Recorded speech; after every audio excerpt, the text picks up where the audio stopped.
এই বারবার কষ্ট বন্ধ করার জন্য আর বারবার এই আন্দোলন এই ঝামেলা মিটাবার জন্য কোটা পদ্ধতি বাতিল।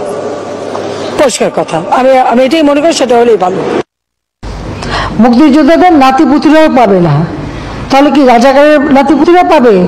মুক্তিযোদ্ধার নাতি হিসেবে কোটায় ইউনিভার্সিটি ভর্তি হয়ে এমন বলে কোটা লাগবে না, তোকে তো ইউনিভার্সিটি থেকে বের করে দেওয়া উচিত।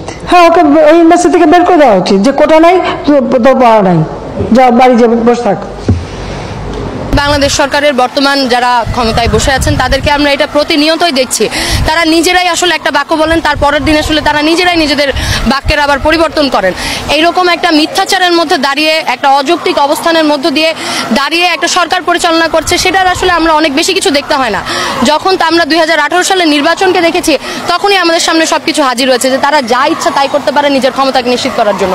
এবং আমরা দেখেছি যে ভোট চুরির মধ্য দিয়ে, তারা ক্ষমতা নবায়ন করার মধ্য দিয়ে কতভাবে নির্লজ্জের মতো তারা ঘোষণা দিচ্ছে যে তারা নাকি বাংলাদেশের জনগণের ভোটের মধ্য দিয়ে নির্বাচিত হয়েছে, অথচ যেখানে আমরা 2024 সালেও দেখলাম যে একটা মানে বাংলাদেশের 2% মানুষ মাত্র ভোট দিতে চেয়েছেন, অর্থাৎ যারা ভোটই দেয় নাই, সেখানে আবার তারা বলছেন যে তারা নির্বাচিত সরকার।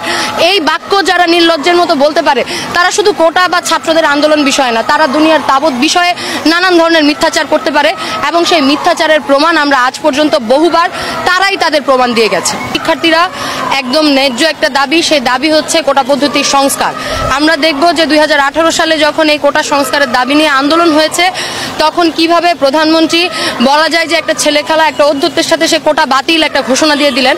এবং এই যে কোটা বাতিলের যে একটা তাচ্ছিল্যের ঘোষণা, একটা নাটকীয় ঘোষণা, তার ফলাফল আজকে আমরা 2024 সালে এসে দেখেছিলাম যে আমরা এই পরিপত্র হাইকোর্ট থেকে বাতিল ঘোষণা করা হয়েছে, এবং বাতিল ঘোষণার পরেই ছাত্ররা মাঠে নেমেছে, ছাত্ররা রাজপথ দখল করেছে, এবং সেই দখলের সূত্রে আজকে হাইকোর্ট পুনরায় সেই রায়কে আবার 4 সপ্তাহ অর্থাৎ 1 মাসের জন্য স্থগিত আদেশ দিয়েছে। আমরা হাইকোর্টকে প্রথমত স্বাগত জানাই যে ছাত্ররা রাজপথে যে রাজপথ দখল করেছে সেখানে তাদের মনোযোগ এসেছেন, এবং দ্বিতীয়ত আমরা বলতে চাই যে ছাত্রদের এই কোটা সংস্কার আন্দোলনে কিন্তু আসলে হাইকোর্টের রায় বাতিল কিংবা 18-র পরিপত্র পুনর্বহাল, শুধুমাত্র এই দাবিতে ছাত্ররা আমরা মাঠে নামিনি। আমাদের একটা দাবি আমরা স্পষ্ট করেছি যে আমরা কোটা পদ্ধতির একটা স্থায়ী সমাধান চাই। এই কিছুদিন পর 1-2 বছর পর সেই কোটা সংস্কার নিয়ে আবার পুনরায় কথা বলা, সেই ধরনের জটিলতায় আমরা ছাত্ররাদের যেতে চাই না। আমরা হাইকোর্ট সহ বাংলাদেশের প্রশাসনের কাছে আমরা একদম স্পষ্ট ভাষায় ছাত্ররা বলছি যে আমরা কোটা পদ্ধতির সংস্কার চাই, এবং এই সংস্কার যেন একটা স্থায়ী সমাধান হয়। আমরা বলছি যে কোটার যে পুরো ব্যবস্থাপনা, সেই ব্যবস্থাপনার জন্য প্রয়োজনে চাকরিতে নিয়োগের ক্ষেত্রে একটা আলাদা কমিশন গঠন করে সেই কোটা পদ্ধতির সংস্কার করতে হবে, এবং সেই সংস্কার একটা স্থায়ী সংস্কারের দিকে যেতে হবে। এবং আমাদের মন্ত্রী পরিষদ সহ নানানভাবে যারা বলছেন যে রাজপথ আসলে কোনো কিছু সমাধান দেয় না, এবং নানানভাবে ছাত্রদেরকে দ্বিধান্বিত, ছাত্রদেরকে বিভক্ত করার চেষ্টা করছে, তাদেরকে ছাত্রদের পক্ষে হুঁশিয়ারি দিয়ে জানাতে চাই যে এই বাংলাদেশের স্বাধীনতা, এই বাংলাদেশের গৌরবোজ্জ্বল যে ইতিহাস, তার সকল কিছুই নিশ্চিত হয়েছে এই বাংলাদেশের রাজপথ থেকে। অর্থাৎ এখন যদি ছাত্রদের কোনো ন্যায্য অধিকারের জায়গা থাকে, ছাত্রদের কোনো পাওনা আদায়ের বিষয় থাকে, ছাত্রদের কথা বলার জায়গা থাকে, সেই কথা বলার নিশ্চিত করবে এই রাজপথ, ছাত্রদের ভবিষ্যৎ নিশ্চিত করবে এই রাজপথ। ফলে হাইকোর্টের আদেশকে আমরা স্বাগত জানাই, কিন্তু তারপরেও আমরা রাজপথ ছাড়ছি না।